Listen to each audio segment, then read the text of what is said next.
Honoráveis ouvintes, sejam muito bem-vindos a mais um episódio do Extramuros. Sou Washington Clark dos Santos, seu anfitrião. Na sequência da série Questões Raciais na Segurança Pública e Justiça Criminal no Brasil, no conteúdo de hoje, converso com Hugo Albergaria, autor do artigo Cidadania, Sociologia e Direito, uma análise de padrões diferenciados em processos de homicídio doloso, o qual analisa como as estruturas sociais e econômicas afetam o acesso à justiça penal e, por conseguinte, à cidadania no Brasil, focando na relação entre status socioeconômico e processos de homicídio doloso na cidade de Belo Horizonte, Minas Gerais, entre 2015 e 2016. Tal estudo, disponível no link de pesquisa em nosso website, constata a perpetuação das desigualdades sociais de indivíduos historicamente marginalizados, especialmente daqueles pertencentes às camadas socioeconômicas mais vulneráveis. Professor, saudando com as minhas boas-vindas e agradecendo a sua colaboração, peço que se apresente e, em seguida, nos conte quais foram os principais fatores que o motivaram a conduzir esta pesquisa sobre processos de homicídios dolosos. Olá, Washington. Muito obrigado pelo convite, muito obrigado pela oportunidade de participar aqui do seu podcast. É uma honra para mim. Bom, meu nome é Hugo, eu sou formado em Direito pela Pontifícia Universidade Católica de Minas Gerais. Eu advoguei por aproximadamente 3 anos em diferentes áreas do direito, sobretudo o direito civil, contratual. Também atuei na área criminal. Fiz um mestrado em Ciências Sociais também na PUC Minas, sob orientação do professor brilhante André Junqueira Caetano. Quando eu finalizei o meu mestrado em Ciências Sociais, eu mudei para os Estados Unidos, onde eu moro hoje. Fiz aqui um mestrado em História, estou fazendo um terceiro e último mestrado em Administração Pública na Northeastern University. Sou gerente de auditoria em compliance na Comissão de Eleições do Estado da Carolina do Sul e já tenho alguns anos aí no estado da Carolina do Sul.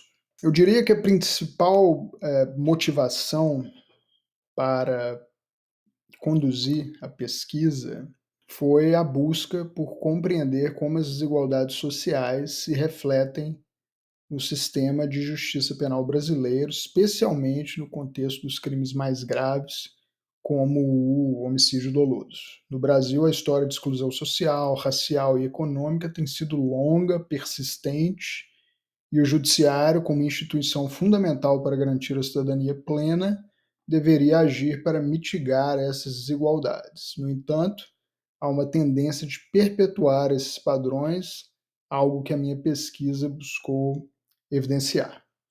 A escolha de Belo Horizonte para o estudo se deu pela representatividade da sua população e pela disponibilidade de processos arquivados. Claro, eu estava também ali na PUC Minas, em Belo Horizonte, o que facilitou a minha pesquisa naquela cidade. O que mais me chamou a atenção foi a possibilidade de investigar como variáveis como raça, escolaridade e tipo de defesa influenciam os desfechos judiciais e como essas variáveis podem estar associadas ao status socioeconômico dos réus, afetando diretamente a condição de cidadania e o acesso à justiça. Você pode sintetizar sobre a metodologia utilizada na análise desses processos e quais variáveis específicas você considerou ao aplicar os modelos estatísticos na sua pesquisa? Bom, a metodologia da pesquisa foi essencialmente quantitativa, envolveu a análise de 303 processos de homicídio doloso arquivados entre 2015 e 2016, na Secretaria do Tribunal de Júri da Comarca de Belo Horizonte. Eu utilizei modelos estatísticos, especificamente regressão linear e logística, para examinar as variáveis que poderiam influenciar os resultados desses processos. Algumas das principais variáveis que eu considerei foram a raça, cor do réu, nível de escolaridade, tipo de defesa, se advogado particular ou defensor público, ocupação, se formal ou informal, se houve a presença de qualificadores no crime. A variável dependente, ou seja, o resultado final que eu estava investigando, incluía a decisão judicial, condenação ou absolvição, o regime de cumprimento de pena e se houve ou não prisão preventiva durante o curso do processo. Cada uma dessas variáveis foi tratada de forma a identificar possíveis padrões de desigualdade, que eu chamo na pesquisa de padrões de diferenciação, que poderiam ser estatisticamente relevantes. Então, um dos desafios metodológicos que eu encontrei foi garantir a precisão da análise das variáveis socioeconômicas.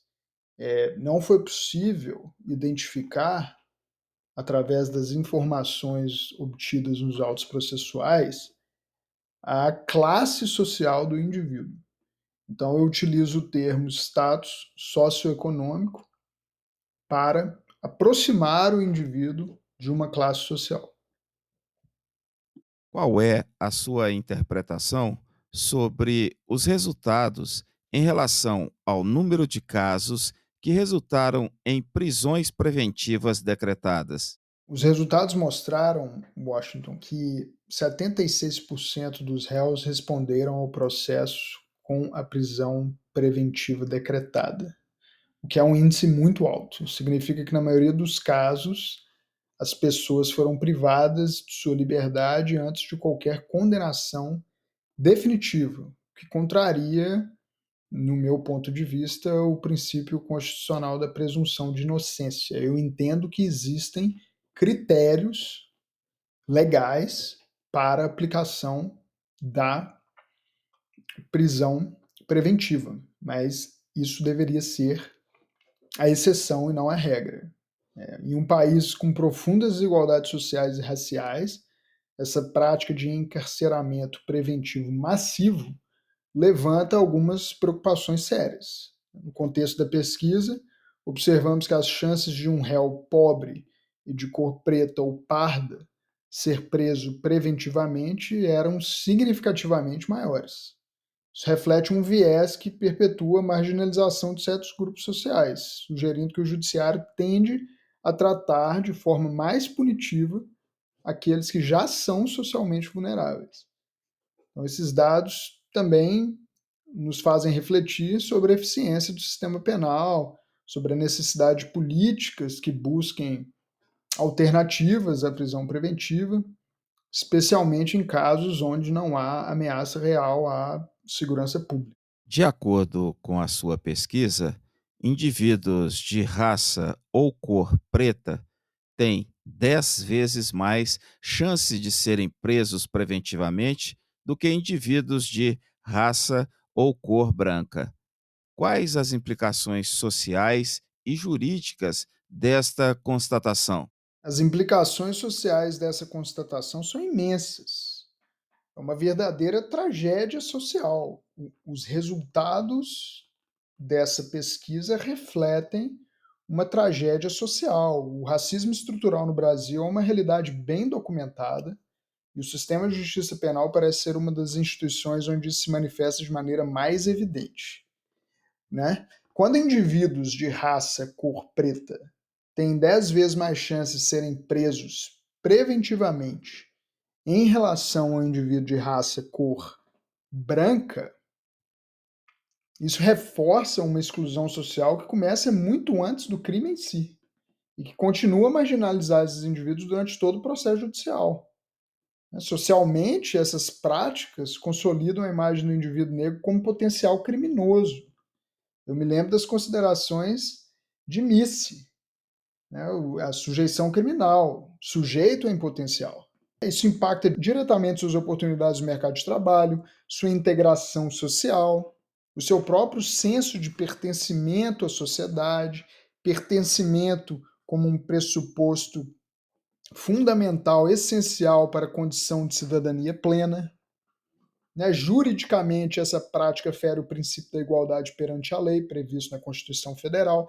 É claro que cada processo judicial tem as suas nuances, os juízes tomam as decisões judiciais, a princípio fundamentadas, com base na individualidade de cada processo, mas a seletividade penal observada na pesquisa contribui para a manutenção de um ciclo de pobreza, de exclusão, né, dificultando o acesso dessas pessoas à condição de cidadania plena. E levanta também questionamentos em relação à imparcialidade do Poder Judiciário. A pesquisa conclui também que réus economicamente mais vulneráveis tendem a receber penas mais severas.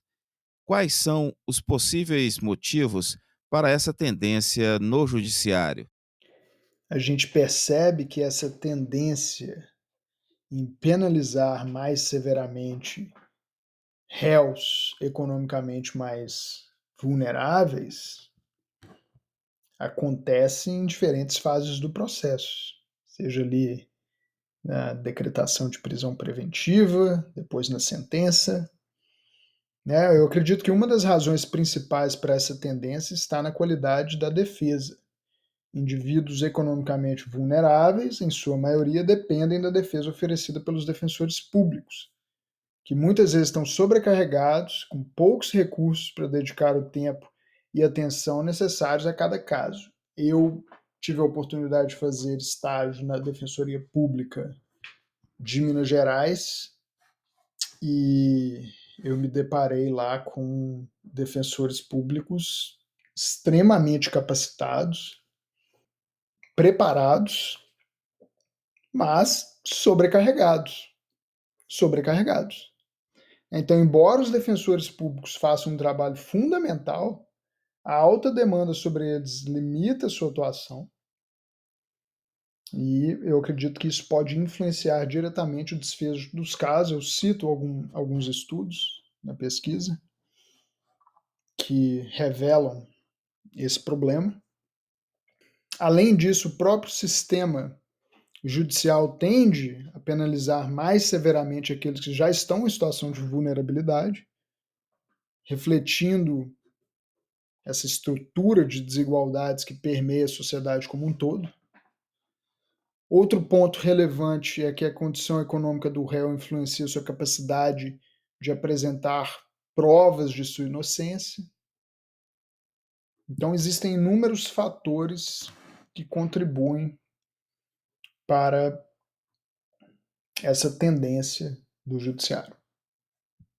Como a atuação da magistratura e a defesa por advogados particulares versus defensores públicos influenciaram os resultados dos processos? Estatisticamente, a pesquisa revelou que os réus representados por defensores públicos tinham uma chance significativamente maior de serem presos preventivamente e de receberem sentenças mais severas em comparação com aqueles que foram defendidos por advogados particulares. Então, a defesa feita por advogados particulares muitas vezes proporciona uma abordagem mais robusta, com estratégias que nem sempre estão disponíveis ou sendo trabalhados pela Defensoria Pública. E eu repito, insisto, não por falta de competência dos defensores públicos, mas pela sobrecarga, falta de tempo mesmo, sobrecarga de trabalho. Advogados particulares podem dedicar mais tempo para contestar evidências, apresentar recursos, construir uma defesa mais detalhada, personalizada. Essa diferença no acesso à justiça reflete diretamente nas disparidades observadas nos resultados dos processos. Destaca-se aí a importância de uma reforma no próprio sistema da Defensoria Pública. deve-se buscar por uma maior equidade no tratamento judicial, independentemente da condição econômica do réu. Então, o resultado da pesquisa aponta também para uma necessidade de reforma da própria Defensoria Pública. A citação de Florestan Fernandes em seu artigo destaca a persistência das desigualdades e do racismo estrutural no Brasil. Como os estudos dele influenciaram sua pesquisa? Florestan Fernandes foi uma grande referência para mim ao longo dessa pesquisa. Seus estudos ali sobre exclusão social, racismo estrutural no Brasil são fundamentais para entender como as desigualdades sociais, as desigualdades raciais estão enraizadas na sociedade brasileira. Ele argumenta que mesmo após a abolição da escravidão, a população negra permaneceu em uma posição de desvantagem social e econômica, marginalizada, excluída dos benefícios da cidadania, que é o fio condutor da minha pesquisa. Essa exclusão é visível no sistema de justiça penal, onde os negros são desproporcionalmente presos, condenados e submetidos a penas mais severas. Então, a influência de Florestan Fernandes está presente na análise de como o sistema judicial brasileiro reproduz essas desigualdades, muitas vezes de forma arbitrária e com consequências devastadoras para a população negra e pobre do país. Um outro aspecto fundamental para a utilização das contribuições do Florestan Fernandes foi a possibilidade de se criar uma continuidade histórica, um argumento de que essas práticas de exclusão social, elas iniciaram lá no período colonial e se refletem hoje na nossa sociedade contemporânea. Então, essa continuidade histórica ela só foi possível de se estabelecer através da análise de Florestan Fernandes e outros autores que eu cito na pesquisa. Tentei, ao máximo, não incorrer em anacronismos históricos, o maior pavor de qualquer historiador. Então, tentei ao máximo fazer essas conexões para que os argumentos apresentados fossem válidos, historicamente falando. Doutor Hugo, caminhando para o final de nossa conversa, repriso os meus agradecimentos pela sua preciosa colaboração e deixo este espaço para suas considerações finais. Grande abraço. Muito obrigado, Washington. Eu que agradeço a oportunidade de participar do seu podcast, uma honra, e discutir um tema tão relevante, a justiça penal, que deve ser um pilar para a cidadania plena e não um mecanismo que perpetua a exclusão. Espero que a nossa discussão contribua, ainda que minimamente, para mudanças, diálogos e reflexões sobre o tema. Muito obrigado. Honoráveis ouvintes, este foi mais um episódio do Extramuros. Sou Washington Clark dos Santos, seu anfitrião. Neste conteúdo, entrevistando a Hugo Albergaria, mestre em Ciências Sociais pela Pontifícia Universidade Católica de Minas, prosseguimos com a série Questões Raciais na Segurança Pública e Justiça Criminal do Brasil. Acesse os links de pesquisa em www.extramurospodcast.com, extramuros com H, e saiba mais sobre este conteúdo. Inscreva-se e compartilhe nosso propósito. Será um prazer ter a sua colaboração. Pela sua audiência, muito obrigado e até a próxima.